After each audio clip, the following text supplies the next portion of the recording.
History loves its powerful kings, its epic battles, and its sprawling empires. We read about them in books, we see them in movies. But some of the darkest stories aren't found in the official records. They hide behind the closed doors of palaces, in whispered conversations and secret letters. These are the stories that were never meant to be written down, the ones that reveal the true cost of power. And today, we're going to uncover one of them. This is the story of a forgotten queen, Isabella of Castamar, a woman whose suffering became a weapon, whose illness was twisted into a legend, and whose final scream echoed through the halls of a kingdom built on lies. To the outside world, Isabella of Castamar was known as the Rose of Castile.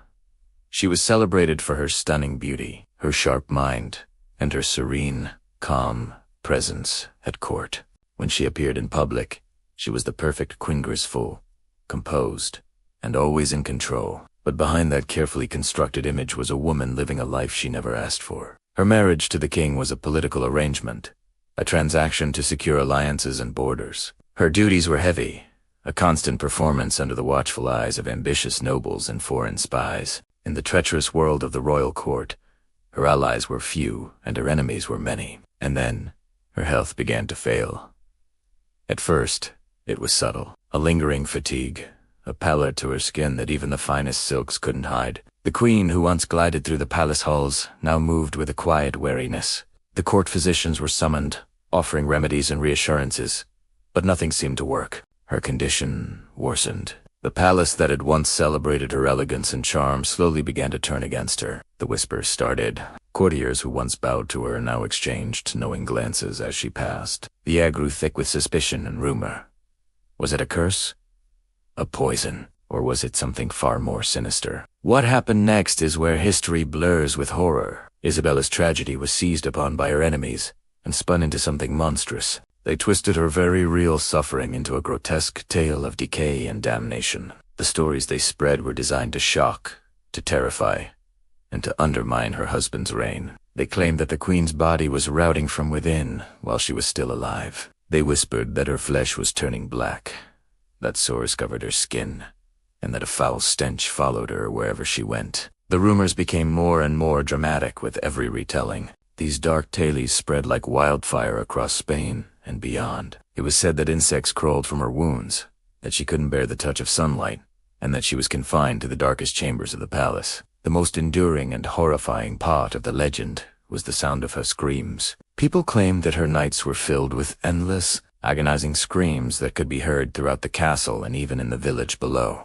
The beautiful Rose of Castile was gone, replaced by a monstrous figure, a living ghost haunting the royal palace. But let's be clear.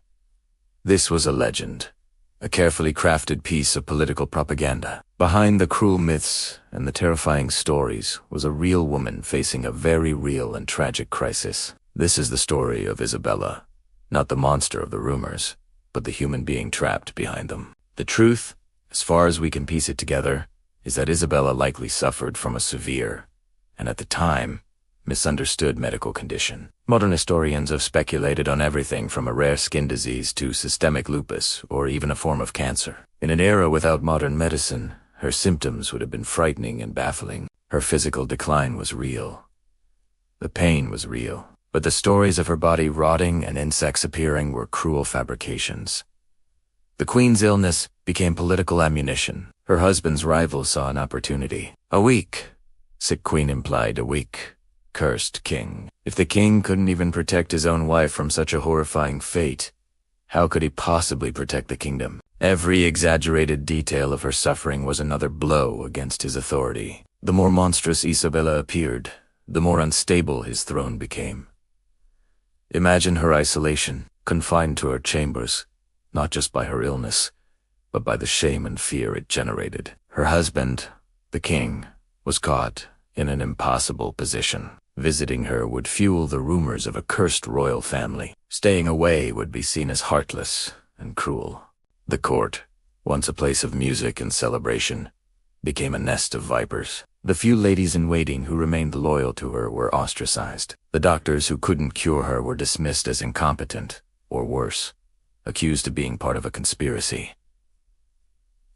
Her entire existence was weaponized. The queen's suffering was no longer a private tragedy. It was a public spectacle, a tool for political gain. Her screams, if they happened at all, were likely cries of pain, frustration, and despair, not the demonic howls described in the legends. She was trapped in a prison made of her own failing body and the lives of those around her. She was a political pawn in a game she couldn't win, all while fighting a losing battle against her own biology. In the end, Isabella of Castamar died. But she didn't just die from her sickness. She died from the isolation, the fear, and the betrayals that surrounded her. She died under the crushing weight of a legend that had consumed her identity. After her death, the rumors didn't stop. In fact, they became even more entrenched in history. For centuries, she was remembered not as a wise and graceful queen, but as the screaming, decaying horror in the palace tower. Her real story, the story of a woman suffering exploited for political power, was buried beneath layers of dark fantasy. Isabella's story is a powerful and chilling reminder of how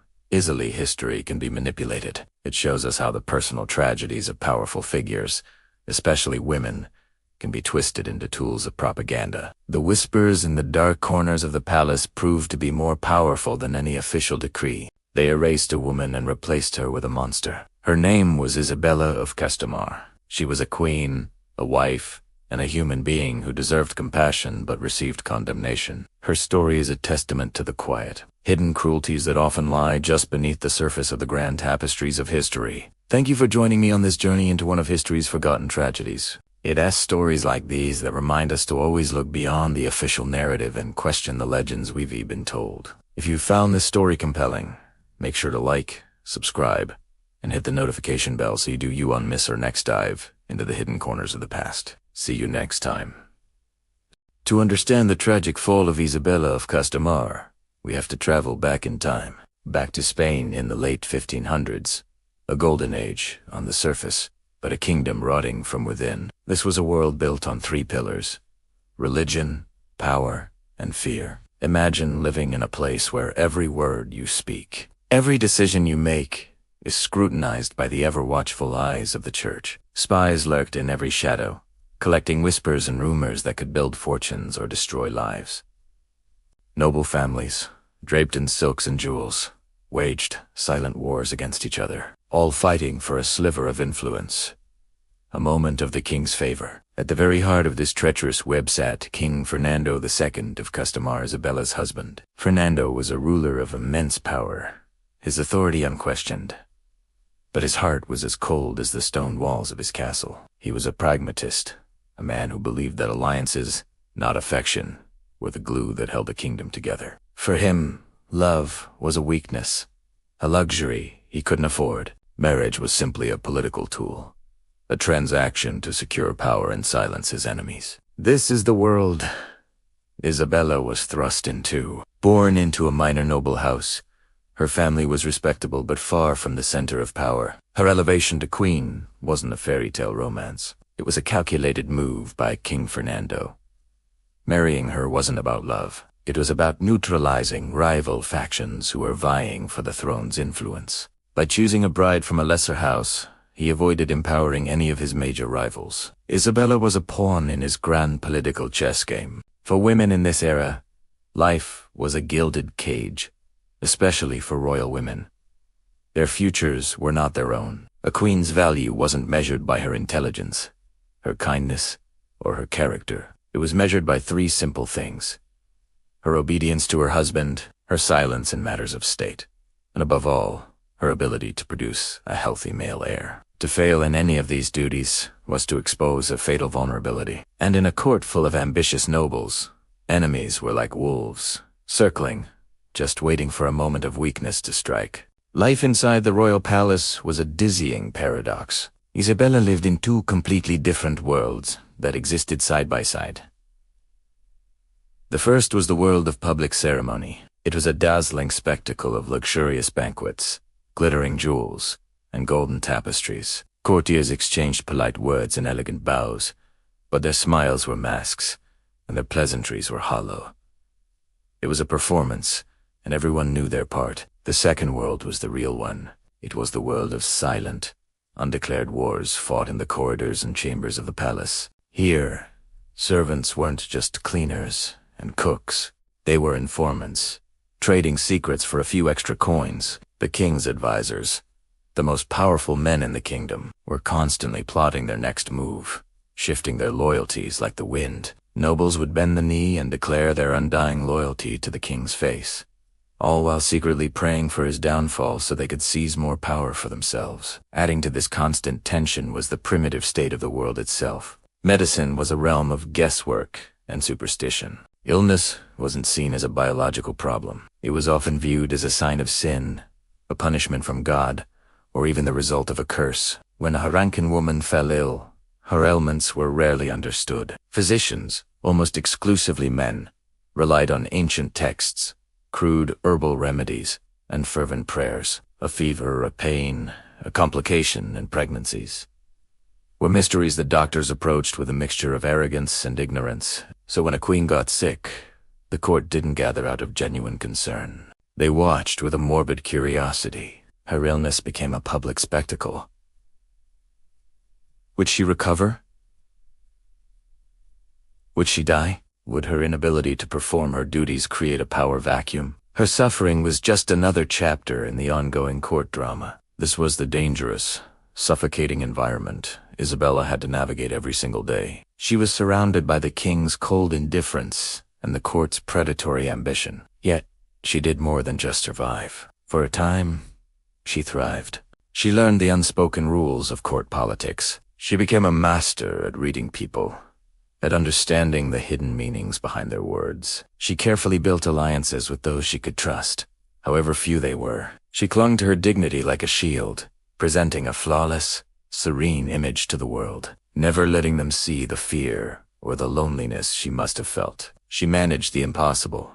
She earned a measure of respect in a court that was designed to break her. But in a world this fragile, it only takes one single crack to shatter everything. For Isabella, that crack appeared in the form of what should have been her greatest triumph. The moment that was meant to secure her position forever. All it took was one tragic event to transform this respected, resilient queen into a symbol of weakness, fear, and ultimate downfall. Her first pregnancy, what was supposed to be a joyous occasion, a guarantee of her future, instead became the catalyst for her ruin. The pregnancy was difficult from the start. Whispers began immediately. Was she strong enough? Was the child healthy? The court physicians, with their limited knowledge, could offer little comfort. Their treatments were archaic, sometimes even harmful. As her health wavered, the atmosphere in the palace shifted. The polite smiles of the courtiers turned into looks of pity, and then of calculation. Her weakness was an opportunity. Those who had always resented her quiet influence began to plot more openly. Rivals to the throne saw a chance to suggest that the king needed a stronger, healthier queen. King Fernando, ever the pragmatist, grew distant. He saw her illness not as a personal tragedy, but as a political liability. His visits became less frequent, his words colder. He was already thinking about the future of his dynasty, a future that might not include her. The pressure was immense. Every day, Isabella had to endure not only her physical suffering but also the psychological torment of 1,000 prying eyes. She was isolated, trapped in her royal chambers while the world she had so carefully built began to crumble around her. The alliances she had forged started to fray as her allies began to distance themselves, not wanting to be associated with a queen who was perceived as failing. The tragedy culminated in a devastating loss. The child did not survive. For the court, this was not just a personal heartbreak for Isabella, it was a political disaster. It confirmed their worst fears and whispers. She had failed in her primary duty. In their eyes, she was not just a grieving mother. She was a barren queen, a flawed vessel. Her grief was seen as weakness, her despair as instability. The king, seeing his hopes for an heir dashed, turned away from her completely. His indifference hardened into contempt. He needed to secure his lineage, and he could no longer wait. The whispers for a new queen grew louder, no longer confined to the shadows, but spoken openly in the halls of power. Isabella, broken by grief and abandoned by her husband, lost her will to fight. The dignity that had been her armor was stripped away. The court that had once respected her now saw her as a ghost, a remnant of a failed political strategy. Her enemies, sensing victory, moved in for the final blow, spreading rumors that her illness and the loss of her child were divine punishment for some hidden sin. Her downfall was swift and brutal. Stripped of her title, her influence, and her purpose, she was quietly removed from the court, sent away to a secluded convent to live out her days in obscurity. The vibrant, intelligent woman who had navigated the treacherous currents of the Spanish court was erased from history, remembered only as the queen who failed. Isabella's story is a chilling reminder of the ruthless nature of power and the precarious position of women in a world that valued them only for their ability to produce heirs. She was a victim not just of a personal tragedy, but of an entire system designed to exploit and discard those who could no longer serve its purpose. Her fall from grace wasn't just about a lost child. It was about the loss of her identity, her power, and her future in a world that had no room for a queen who could not fulfill her one singular duty. Thank you for watching. If you found this story compelling, please consider subscribing for more journeys into the hidden corners of history. Isabella was just 17 when she was married, a girl pushed into a world far beyond her years. On her wedding day, the crowds cheered, a sea of joyful faces celebrating a union they believed would bring peace. But for Isabella, standing in her elaborate gown, the cheers felt like a weight settling upon her shoulders. She was about to learn a harsh lesson.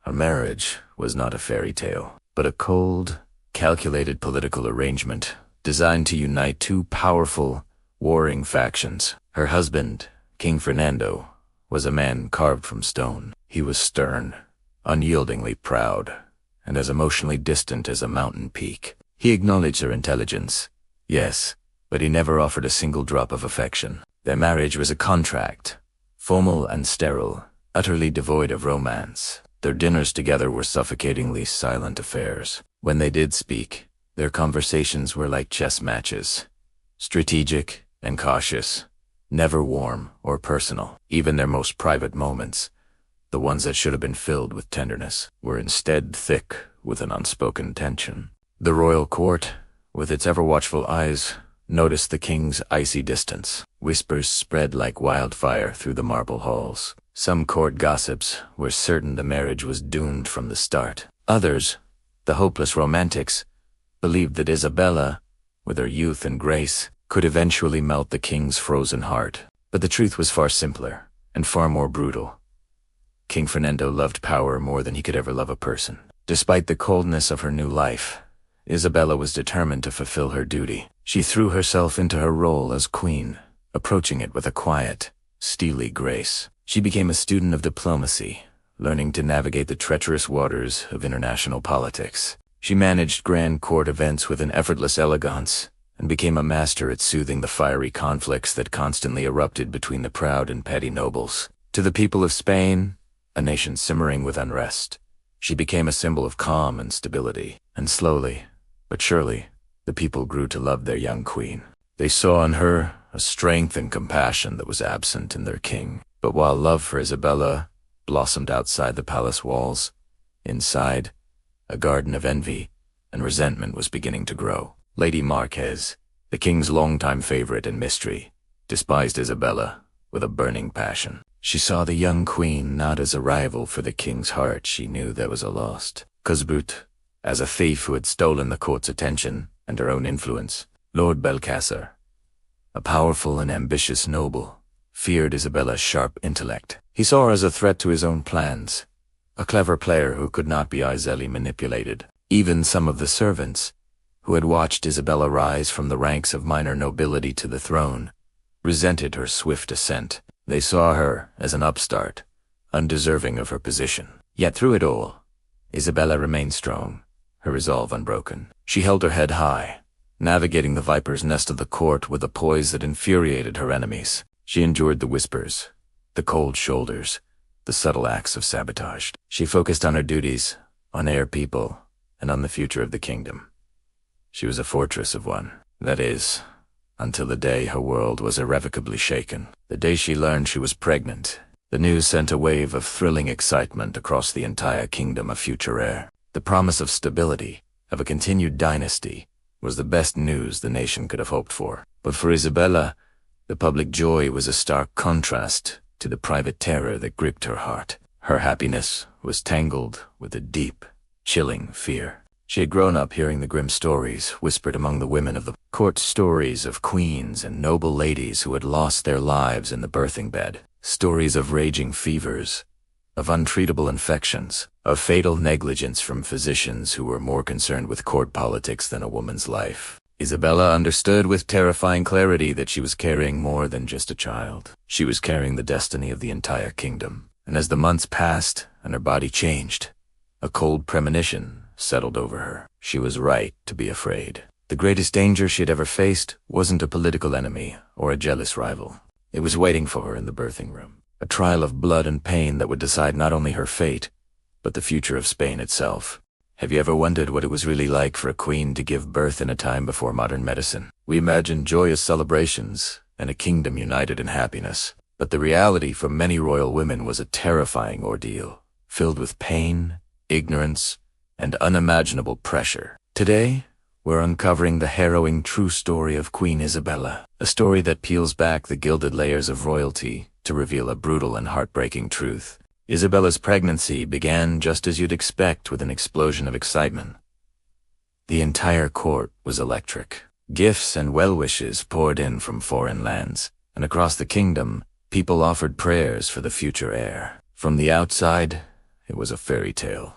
But inside the palace walls, a very different story was unfolding. From the very first weeks, Isabella knew something was wrong. This wasn't the gentle glow of motherhood she had heard about. The pain was sharp and constant, far stronger than she anticipated. A profound fatigue settled deep in her bones, making even the smallest tasks feel monumental. And then there was the fever, a strange, phantom-like illness that would spike, leaving her drenched in sweat, only to vanish as quickly as it came. It terrified her. She voiced her fears to the court physicians, the most respected medical minds in the land, but her concerns were met with dismissive smiles and condescending reassurance. "Your Majesty, this is all perfectly normal," they would say. "The discomfort is to be expected."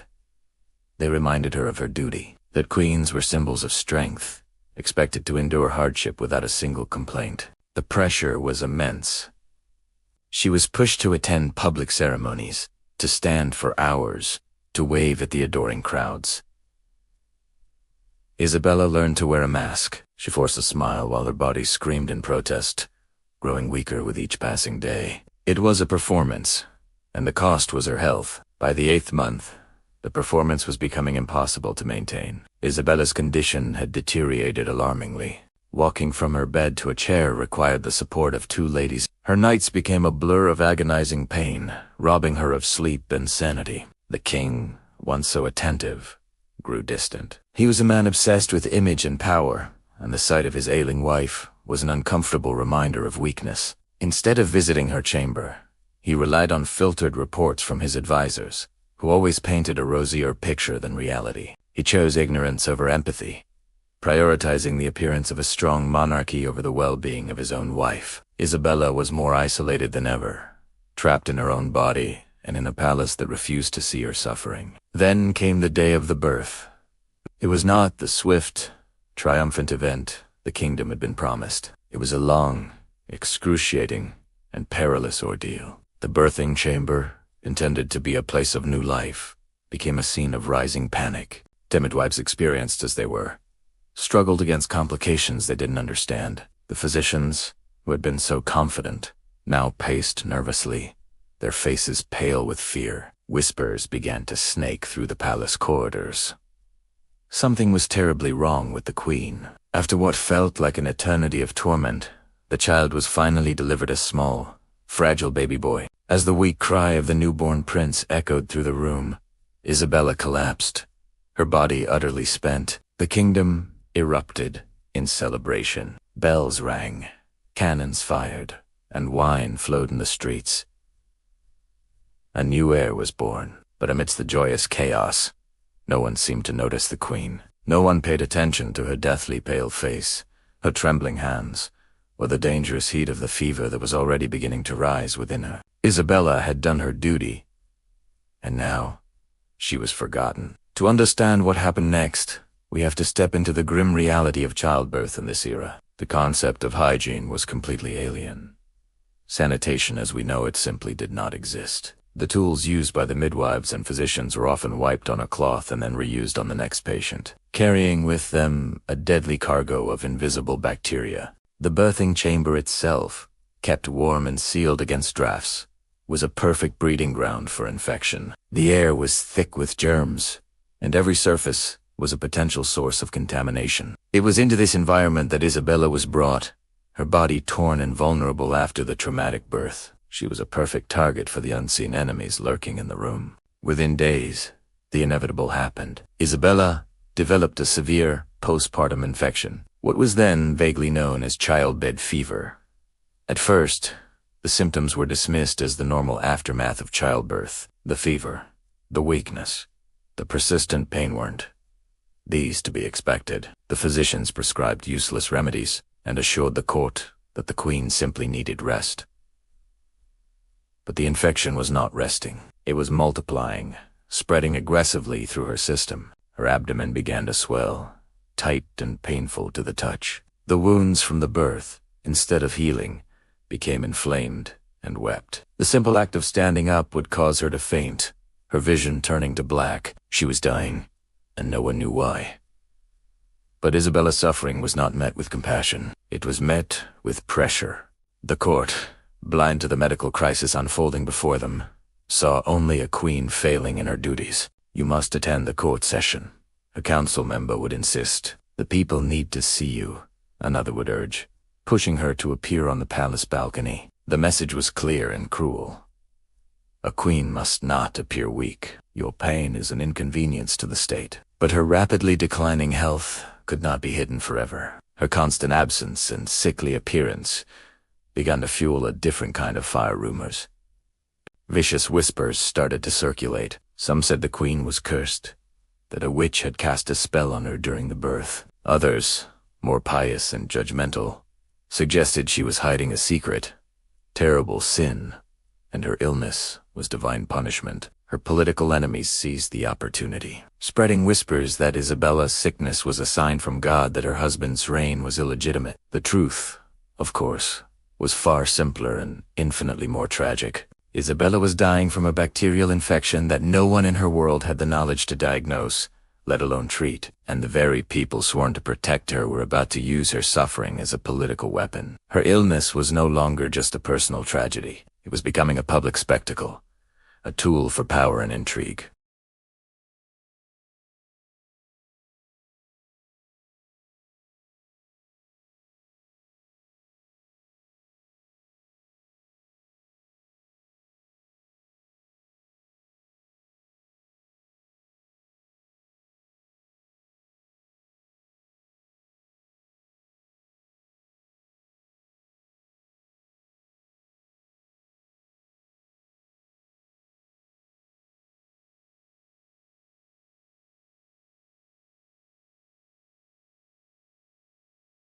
As Queen Isabella's condition worsened, a chilling tension descended upon the palace. The infection, a silent invader, began its relentless assault, causing severe swelling, spiking fevers, and agonizing internal pain. Her body grew so weak that her voice was reduced to a faint whisper, a fragile echo of the vibrant queen she once was. Yet, the royal physicians, caught between the king's cold fury and the menacing threats of powerful nobles, refused to confront the devastating truth.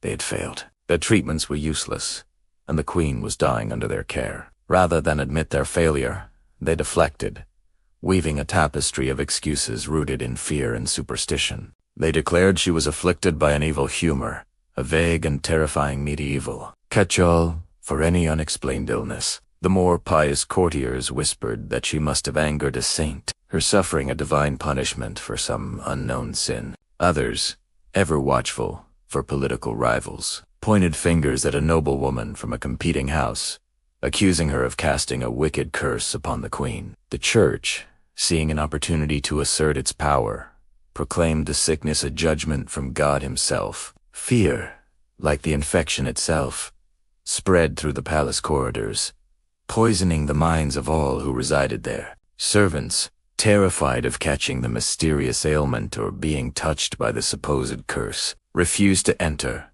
Isabella's chambers.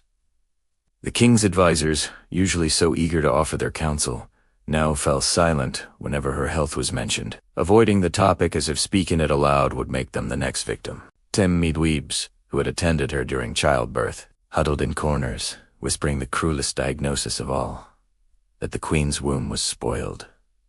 It was a crude, heartless term from a brutal era, used to describe the very postpartum infection that was now consuming her. But the most vicious attacks came from those who saw her suffering as an opportunity. At the forefront was Lady Marquez, a woman whose ambition was matched only by her cruelty. Eager to shatter Isabella's reputation and perhaps elevate her own family, she began to spin a web of horrific lies. She spread dramatic, sensational rumors, painting a grotesque picture for the eager ears of the court. She claimed Isabella's body was literally decaying while she was still alive, that the signs of the infection were visible for all to see, a monstrous disfigurement. She insisted, with a chilling certainty, that the queen's illness was not natural, but something dark and otherworldly. In an age ruled by superstition, where logic was easily drowned out by fear, these claims were like wildfire. They leaped from the palace walls and into the city streets, growing more monstrous with each telling.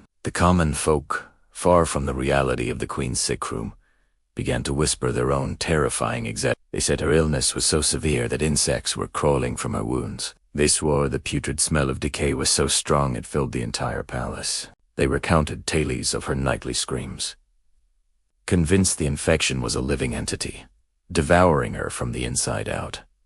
None of it was true. Isabella suffered immensely, but her affliction was a medical one, a dangerous and often fatal postpartum infection, but a natural one nonetheless. Yet, the truth was no match for the ghoulish stories fueled by political ambition and primal fear. The rumors became a force of their own, shaping a narrative far more powerful than the quiet, desperate reality of her fight for life. Throughout this ordeal, the king remained a figure of chilling indifference. He was cold, distant, a man encased in ice. His visits to her bedside were rare and brief, performed only when royal duty absolutely demanded it. Even then, his discomfort was palpable. He couldn't stand to look at her, to witness her weakness. Her suffering was a mirror, reflecting his own mortality, his own vulnerability, and he despised it. Sickness, in his eyes, was a failing, and he had no tolerance for it. As Isabella's fever raged, her grip on reality began to slip.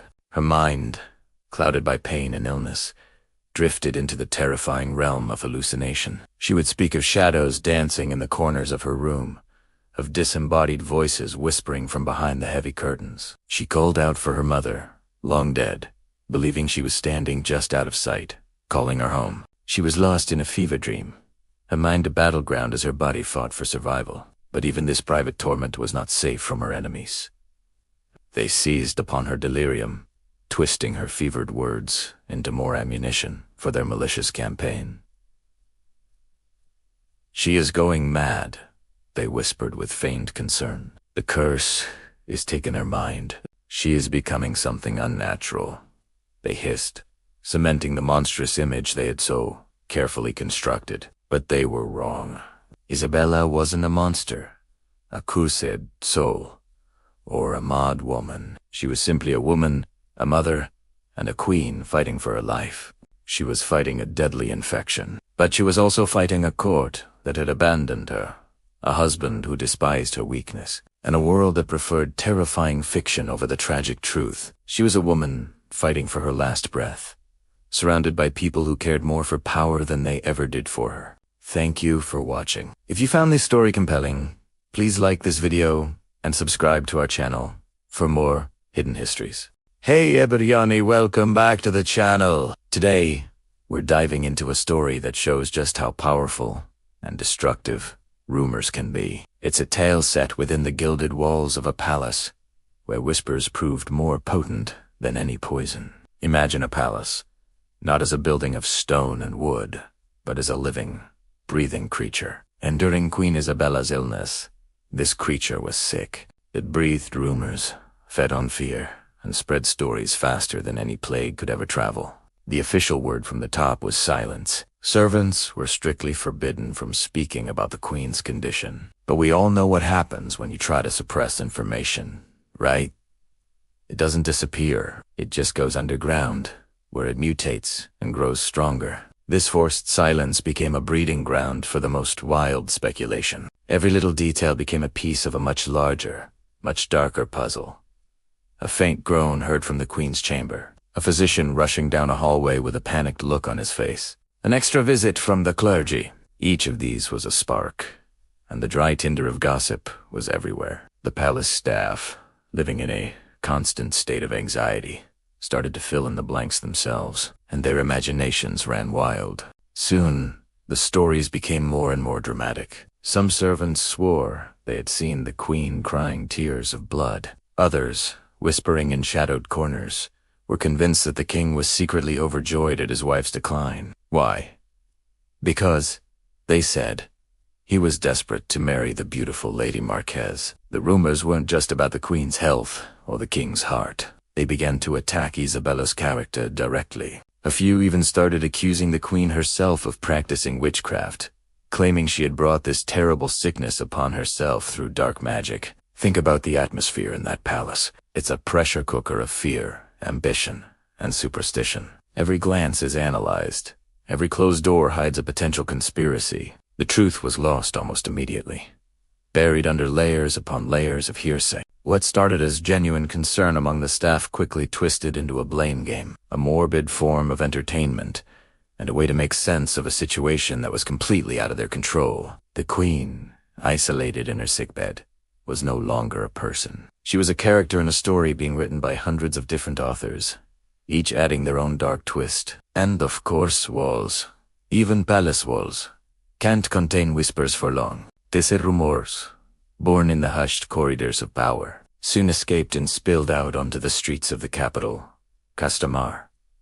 And once they were in the public domain, they exploded. What were quiet suspicions inside the palace became accepted facts in the city's taverns and marketplaces. People gathered over drinks, not just to share news, but to argue passionately about what was truly happening behind those imposing palace walls. Everyone had a theory, and everyone was an expert. The tales grew more fantastical with every retelling. Travelers arriving in the city would claim they'd heard the Queen's tormented screams from miles outside the castle gates. Merchants, looking up at the palace at night, would swear they saw strange torches moving in the high towers, hinting that some terrible, secret ritual was taking place. The palace, once a symbol of stability and power, was now seen as a house of horrors. The public's imagination, fueled by fear and a lack of real information, painted a picture far more terrifying than the sad reality of a woman's illness. But of all the stories circulating, one rumor was more vicious, more damaging than all the rest. It was a rumor that would latch on to Isabella's legacy and stain it forever. The whisper that spread like wildfire was this: the queen's womb has rotted, and worms are crawling from her body. It's a horrific, stomach-churning image, isn't it? And the most tragic part is that it had absolutely no basis in reality. It wasn't true. It wasn't even close to the truth. So where did such a grotesque lie come from? The investigation into its origins is a case study in how misinformation works. It began with a single, terrified servant, overwhelmed by the sight of the queen's suffering, who said the dark, poetic metaphor to describe his fear. Perhaps he said her illness was like a rot, a worm eating from the inside out. But his words were misheard. They were passed from one person to another, each one twisting the metaphor, taking it more and more literally, until the poetry was gone, and only the horror remained. The worm eating from the inside out became worms crawling from her body, and people were eager to believe it. Why? It's a complicated question. Because Isabella was a queen. Her body wasn't just her own. It was a symbol of the nation, of fertility, of divine right. Because she was a woman, her value was intrinsically tied to her womb and her ability to produce an heir. And because she was vulnerable, sick, and hidden away, she was the perfect blank canvas onto which people could project their deepest fears and anxieties. The rumor confirmed their worst superstitions about the weakness of the female body and the precariousness of power. This single, disgusting rumor became a powerful political weapon.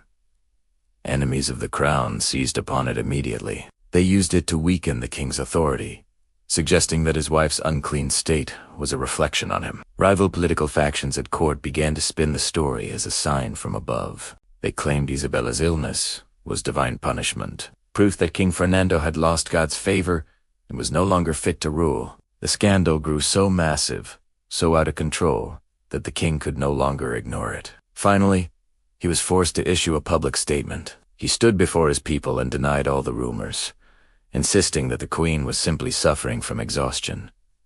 He pleaded for calm and respect for her privacy, but it was too little, too late. The image of the routing queen was burned into the public consciousness. His denial was seen by many as just another lie, an attempt to cover up a horrifying truth. The damage was done. Isabella's suffering, a deeply personal and private tragedy, had been hijacked. It was no longer about her pain or her struggle to survive. It had been twisted into a national obsession, a political tool, a piece of public theater. Her sick room became the stage, and everyone in the kingdom, from the lowest commoner to the highest noble, was now part of the audience, watching, judging, and whispering. Her legacy, her memory, was being defined not by her life or her deeds, but by a monstrous lie born from fear and gossip.